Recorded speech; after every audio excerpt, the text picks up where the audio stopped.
Josie. Never did hear you play so good. But now, I did promise I would tell you the story of Ross and Anna.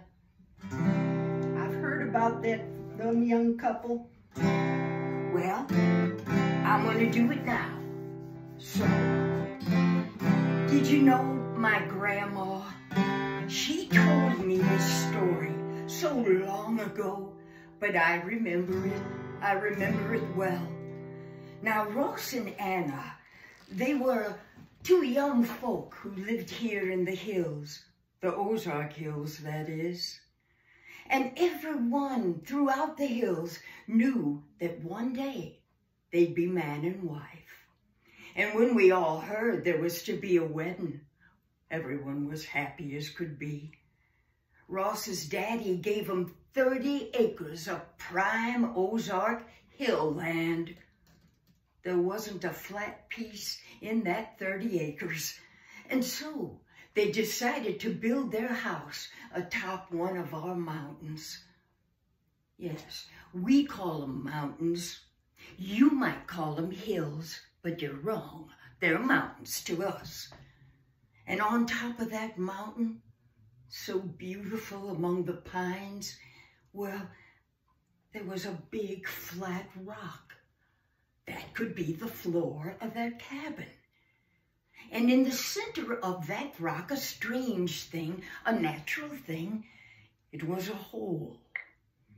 Not a big hole, just enough that when Anna did her cleaning, she could sweep all of the dust right into that hole. But it was so deep and dark, you couldn't even see the bottom of it. The day that they were going to be married, all the folks from the hills came. That's the way it was. Neighbors helped one another. And they lived so far apart, they had to come and be prepared to stay a long time. They were going to build that cabin in one day. Oh, there were fellas who had huge broad axes. And once other fellas had cut down the trees, well, these fellas with the big broad axes, they stood astride and whack, whack. They took all the bark off of those logs. The bark would be used to make the roof. They worked all day mighty hard, they did. But I want you to know this. The women weren't sitting around doing nothing, twiddling their thumbs. Oh, no. They'd been cooking for days before. There were tables laid out under the trees. They were filled with every sort of pie and cake you can imagine. There were persimmon cakes. There were paw cupcakes. There were pies. Oh, and the cookies. It was all we could do to keep the children away from them. When they finished building, it was quite a sight. A house in one day. We all sat down to eat, waiting for the preacher man to come. And when he did come, he called all the folks together. We all stood about with our heads bowed. And he read from the good book, for this is the way we lived. And when he finished, Ross and Anna were man and wife. That's when the party started, a real shivaree, I'm telling you.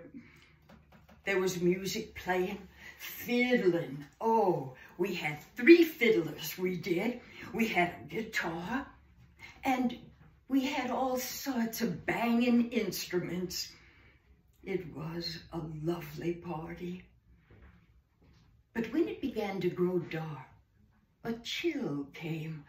We were so cold, and the children, why, they'd fallen asleep. We loaded up the wagons and climbed up on our horses, and we said goodbye and good luck to the newlyweds. As we rode down that big mountain, we called out, "Good luck, Ross and Anna. The Lord be with you." I told you there was a chill in the air. Oh, a chill. Can't remember when it was quite that cold. Ross built up a fire for the first time. And with that big stone rock, why, in no time at all, the heat just seemed to come right up out of the ground. They were warm and toasty. They went to sleep. Now, during the night, Ross got up to feed a bit of more wood to the fire. It had died down. And he lit his candle, and he walked toward the hearth. And he stopped.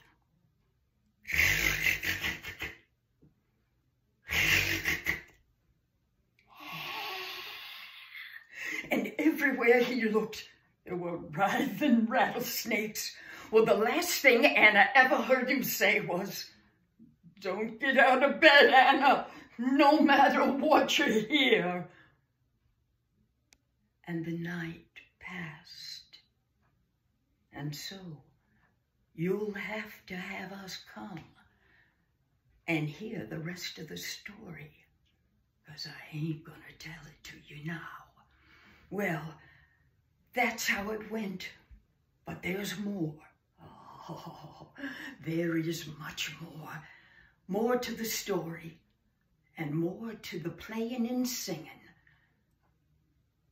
Good day to you all.